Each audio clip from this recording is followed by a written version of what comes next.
বলছি এইটা কি ঝুনঝুনি পোদ্দারের বাড়ি? না না, ঝুনঝুনি পোদ্দার 3 বছর আগে এই বাড়িটা আমাকে বিক্রি করে দিয়ে তো চলে গেছে। সে তো এখন এখানে থাকেনি। কিন্তু ভাই তুমি কে?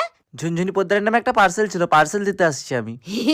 আসলে আমার নামই ঝুনঝুনি পোদ্দার। আসলে আমি ভাবছিলাম তুমি কিস্তিওয়ালা, লোনের টাকা আনতে আসছো। আচ্ছা, তুমি পরের জন্মে কোন প্রাণী হয়ে জন্মাতে চাও? কুকুর। ও, তার মানে তুমি তোমার জীবনের কোনো পরিবর্তনই চাও না। এ স্বামী না, স্বামীর তো নাম ধরে ডাকা যাইবে না। দাদা শ্বশুরে বলছে স্বামীর নাম ধরে ডাকলে হেলে বলে অমঙ্গল হয়। তাইলে কি কইয়া ডাকবো, কি কইয়া ডাকবো, কি পাইছি। এ কুত্তা খাইয়ে যা। আব্বা তোমার একটা কথা জিগাই। কি কথা আব্বা? জিগাও। আব্বা তুমি আঙ্গর আম্মারে কি দেখে বিয়া করছিলা? ও, তোর আম্মার যে গালে একটা তিল আছে না, ওই তিল্লা দিকা তোর আম্মারে বিয়ে করছিলাম। এই ছোট্ট একটা বস্তুর লেগে তুমি বুঝতে একটা সমস্যা আঙ্গর বাড়িতে আনলা।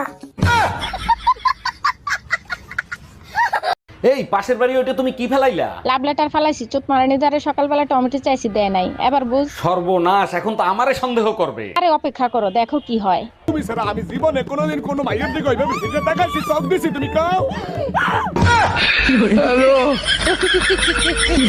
এই শোনো, আমি তোমার একটা প্রশ্ন করবো, তুমি যদি ঠিকঠাক উত্তর দিতে পারো তোমার 500 টাকা পুরস্কার দেবো। ঠিক আছে, জিজ্ঞাসা করো। এই পৃথিবীর সব থেকে বিষাক্ত প্রাণীর নাম কি বলো? থাক, 500 টাকার জন্য আমি সংসারে আগুন লাগাতে চাই না। তোমার মা পিছনেই আছে।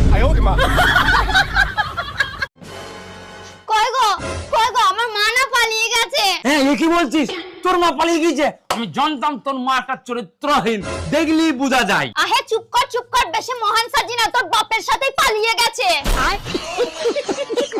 আরে ধুর বেটা, তোর বউর থেকে আমার বউ লাখ গুণে সুন্দর। আর আমার বউর হাতের রান্না মধু মধু, একবার যে খাইবে আঙ্গুল চাটতে থাকবে।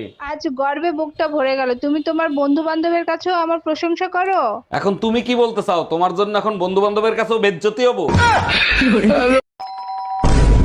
এই তাড়াতাড়ি পালো, আমার বর এসে গেছে। তাড়াতাড়ি পালো, আমার বর এসে গেছে।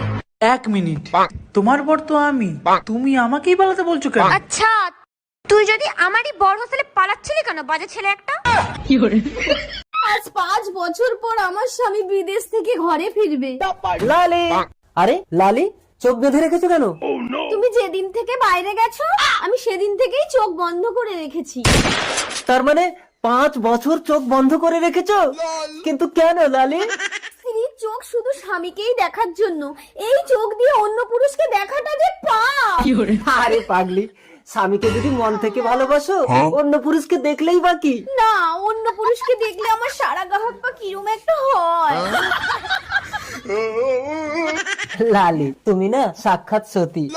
চলো না একটু ঘরের ভেতরে। আস্তে টেনো না, পেটে বাচ্চা। কি করে? কে? আমি তো 5 বছর বাইরে ছিলাম। বলতে পারবো না গো, আমি তো চোখে দেখি না। আমি কেন মরি না?